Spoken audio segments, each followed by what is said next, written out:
Asalaamaaleykum sama gars yi j'espère que yéen a ngi si jàmm man nit maa ngi si jàmm dal leen jàmm seen Like Mobile votre chaîne de technologie gars yi bi may suñu vidéo numéro 5 si formation bi nga xam ne commencé nañ ko muy formation YouTube pour ñi nga xam ne dañoo bëgg nekk youtubeur voilà avant ñuy commencé vidéo nag ñu ngi leen deman fekk na bi mooy première fois bi nga doog a dugg si suñu chaîne Like Mobile bul fàtte ba si bouton abonné bi daal di aimer vidéo partage activer cloche de notification loolu dina la permettre vidéo boo xam ne dugg la yow di nga bokk si ñu koy njëkk tey nag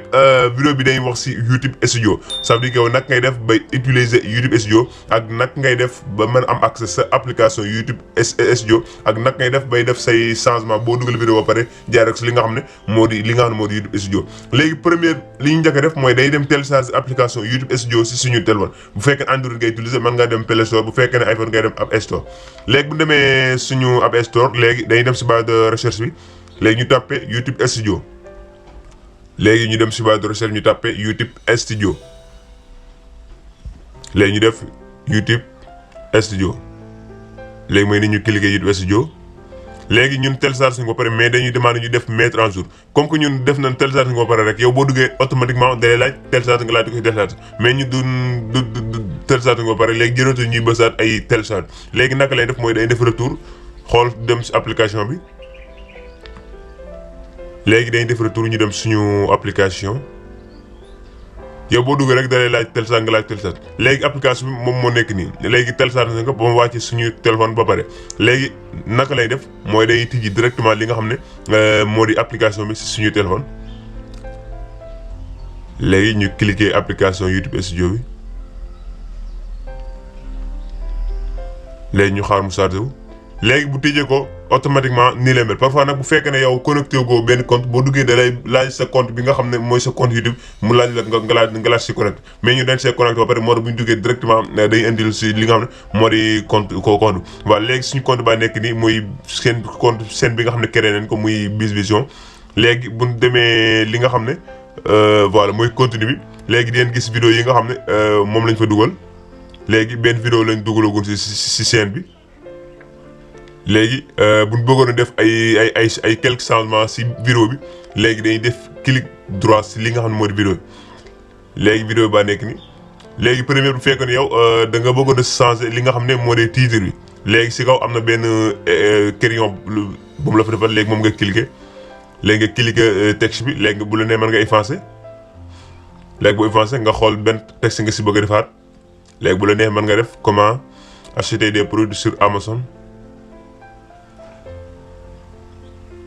léegi bu la neexee mën nga écrire même texte bi rek comment acheter des produits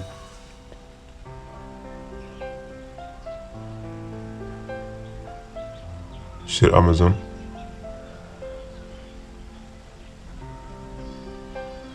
léegi mën nañoo bind texte bi comment acheter des produits sur Amazon léegi ñu wàcc voilà léegi. bu fekkee ne tamit description bi lañ bëggoon a changer lañ bëggoon a def ay modification bu ñu cliquer description bi léegi ñu wàcc ñu xool li ñu si bëgg a changer léegi par exemple ñu yokk si formation YouTube en wolof léegi ñu yokk si formation YouTube en wolof léegi ñu def retour léegi.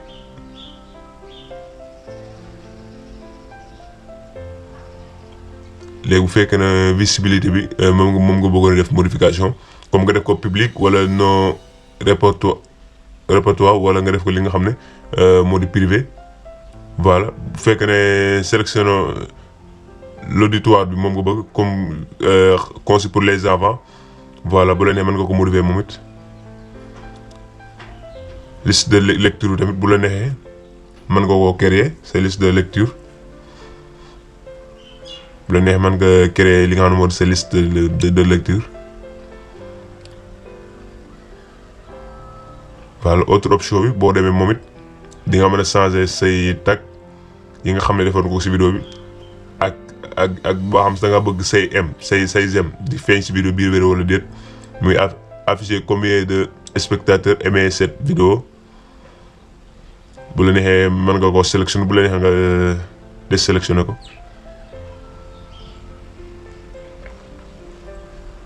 voilà léegi bu ñu defee suñuy changement ñu bëgg a wala suñu modification ñu bëgg a def si vidéo yëpp dañuy bës enregistrer léegi voilà léegi mën nañoo def retour. léegi après day dem directement si li nga xam ne moo di analytics léegi bu ñu defee retour ñu dem analytics. voilà analytics nag dalee woon ñaata visionnage nga am ak ñaata durée de visionnage nga am ak ñaata abonné nga am. voilà boo demee si continue moom it da nga koy mën a gisaat sa visionnage bi. voilà da nga koy mën a gis liste de lecture comprendre de la vidéo. liste de lecture comprendre des vidéos. voilà même bu fekkee ne da ngaa monétiser tamit dina la defar si analytics bi li nga xam ne moo di revenu ñaata nga gagné. dina la defar tamit as 28 dernier visionnage. léegi ñu dem si commentaire muy 4e option bi. léegi fii bu fekkee na nga am ay commentaires yoo xam ne gisagoo ko boo duggee si commentaire bi rek bépp commentaire boo xam ne rek am na koo commenter sa vidéo da nga fa mën a trouver. même boo demee si notification bi nga xam moo nekk si kaw bépp commentaire boo gis da nga fa mën a trouver. léegi ñu dem si dernière option muy revenu wala monétisation. léegi boo duggee fii da lay fii mooy sa partie bi nga xam ne mooy sa partie monétisation mooy fi ngay nekk partenaire ak YouTube. voilà léegi nag fii ñu def taxaw seetlu waxaat tuuti si li nga xam ne moo di monétisation. voilà léegi yow bu fekkee ne yow da nga bëgg a demander monétisation il fallait que nga atteindre li nga xam ne moo di 1000 abonnés ak li nga xam ne moo di 4000 heures. bu amul 4000 heures boo amee 10 millions de vues si sa vidéo sot yi nga xam ne yaa ngi koy dugal sa biir YouTube mën nga demander monétisation même bu fekkee amagoo li nga xam ne moo di 4000 heures. voilà vérification en 2 étapes activé boo bësee activé léegi nga laa di koy dem activé. voilà wax nañ naka leen ba activé ko si vidéo ba passé. voilà léegi ñu def retour. léegi nag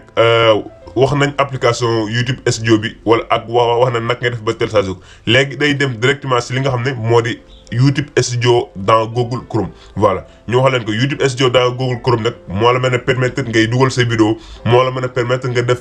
changement yu bari si li nga xam ne moo di sa YouTube. voilà bu fekkee ne da ngay dugal YouTube Studio bu fekkee ne da ngay dugal vidéo li ngeen wax mooy da ngay dem sa YouTube Studio dans Google Chrome. voilà YouTube Studio application moom li mu lay mën a permettre da lay mën a permettre ngay def say modification ak quelques changements mais changement à 100% wala modification 100% yi nga mën a def fi nga mën a defee mooy sa YouTube Studio dans Google Chrome. léegi dañuy dem directement suñu YouTube Studio Google Chrome ñu wax naka lay def ba am accès si YouTube Studio bi dans Google Chrome bi. voilà bu fekkee ne da ngay dugal YouTube bu fekkee ne da ngay dugal vidéo nga jaaree ko li nga xam ne moo di sa YouTube Studio dans Google Chrome moo gën am yoo xam tam buy publier vidéo day dem si YouTube directement publier mais loolu baax na mais tag yi nga xam ne wala quelques modifications yi nga xam ne defoon nga ko fa loolu mën nga ko fa mën nga ko bañ a gis si vidéo bi. léegi bu ñu demee suñu YouTube suñu Google Chrome léegi dañuy tàppe youtube.com. léegi bu ñu tàppee youtube.com bu chargé woo léegi dañuy dem si def ko version ordinateur bi léegi ñu dem si profil bi ñu cliqué ko léegi bu ñu cliqué profil am na fu mu defal YouTube Studio. lii nag bu fekkee ne amugoo application YouTube Studio boo cliqué li nga xam ne moo di YouTube Studio da lay indil directement page bi YouTube Studio bi nga mën a def say règles mais boo xasee télécharge l'application YouTube Studio boo ko cliqué da lay yóbbu directement si application bi te ñun bëgg ñëw demaat si application bi moo tax léegi ñun naka leen mooy voilà léegi ñu cliqué léegi boo cliqué yaa ngi da lay yóbbu directement si li nga xam ne moo di application YouTube Studio te ñun bëgg ñëw dugg si application YouTube Studio bi léegi naka lay def ba am accès directement si YouTube Studio bi sans ñu dem si application bi mooy dañuy demaat si barre de recherche bi. léegi di demaat si barre de recherche bi léegi dañuy tàppe nag studio.youtube.com studio.youtube.com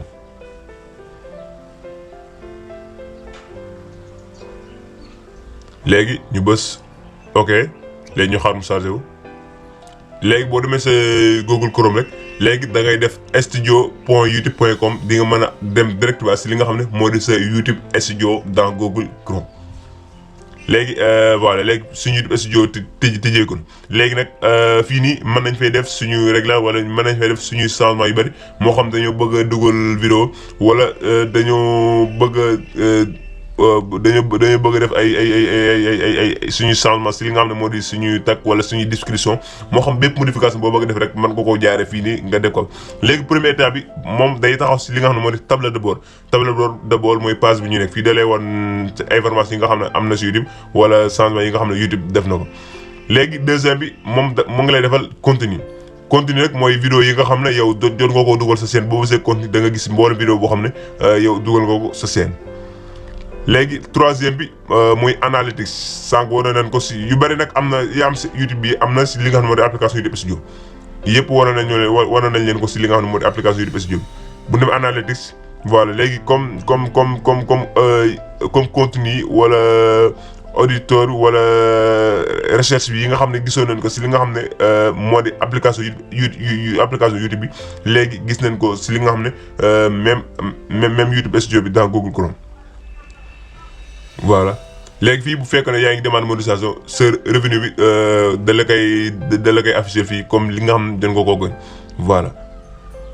léegi beneen bi mu def commentaire yëpp am si YouTube bi am na si li nga xam ne moo di YouTube Studio bi mais nag fi ñu wutee mooy modification yu bari yoo xam ne dafa mën nga ko def fii te mënagoo ko defee moo tax YouTube bii nii Studio bi moo gën fee li mu lay jëriñ mooy bu fekkee na nga dugal benn vidéo rek yow automatiquement jërutul ngay dugg sa Google Chrome mais mën nga dem sa application YouTube Studio bi léegi nga xool changement bi nga xam ne bëgg nga ko def si vidéo bi nga laati koy def parce que bu fekkee mooy gën mooy gën a gaaw. voilà léegi fii droit d'auteur lay xool ba am nga ko ba xam sa vidéo am na yu am droit d'auteur wala déet benn amagul droit d'auteur wala aucun élément à afficher pour le moment léegi amagul benn droit d'auteur si suñu chaîne.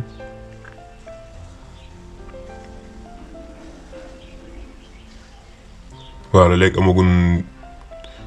benn droit d'auteur si li nga xam ne moo di suñu chaîne. waaw bu fekkee na nga am droit d'auteur boo duggee rek automatiquement da ngay gis vidéo bi nga xam ne moo am droit d'auteur wala vidéo yi nga moo am droit d'auteur da la koy afficher fii nii voilà pour boo koy supprimer nga supprimer pour boobu wala booy def changement nga def sa changement léegi fii nii nag moom mooy renvoyer demande vidéo supprimer fii nag vidéo spéciale lay doon moo tax jëru sax ñëw sori pour kenn bu jàppee bu jëlee sa vidéo copié ko dugalaat ko si serveur YouTube nag koy def ba demande YouTube mu supprimer vidéo boobu na loolu vidéo bopp lay doon spécial voilà moo tax dañ ci sori léegi fii wax nañ ko muy revenu monétisation bi tamit comme ni mu amee fii am na ko si application YouTube Studio bi deuxième muy personnalisation voilà bi premier vidéo bi doon nañ ko wax mooy fi ngay jaaree bay def say profil wala say bannière voilà wala say description wala nga bëgg a changer sa turu chaîne YouTube yëpp mën nga koo jaaree si li nga xam mooy personnalisation bi voilà léegi bu fekkee ne da nga bëgg am ay modification yoo bëgg a def fii boo duggee léegi nga xool ban modification nga bëgg a def voilà li ñu leen wax mooy li instant bii nii yëpp fii mën naa disponible fii mooy mën a gudd am si application YouTube Studio bi voilà comme nga bëgg a def ban nga bëgg a fay ak euro wala dollar yëpp mën nga ko jaaree si li nga xam ne moo di application YouTube Studio daa Google mais mënoo ko jaaree si li nga xam ne moo di application YouTube voilà même description yi ngay créer wala tag yi nga xam ne moom nga bëgg a def automatique yooyu yëpp fii nga ko mën a jaaree mais mënoo koo jaaree application bi voilà mais bu fekkee ne youtubeur nga di def say propre vidéo il fallait que ñaar yëpp da nga ko war a utiliser sa téléphone c'est normal voilà léegi ñu xool ba changement bu bëgg a def rek léegi bu fekkee ne tamit dafa am benn vidéo boo xam ne da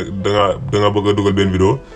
boo demee si kaw fi mu lay defal créer voilà léegi dina la yóbbu directement si li nga xam ne moo di sa bibliothèque vidéo léegi nga xool vidéo bi nga xam moom nga bëgg a def mettre en ligne léegi nga laaj koy dugal voilà léegi lii rek mooy vidéo bi dañ leen doon wax naka ngay def ba utiliser application YouTube ak naka ngay def ba dugg sa biir YouTube Studio ak naka ngay def ba télécharge YouTube Studio bi voilà léegi nag dañ leen joxaat di day si beneen vidéo ak si beneen astuce ak Live Mobile jaa ngeen jëf à la prochaine.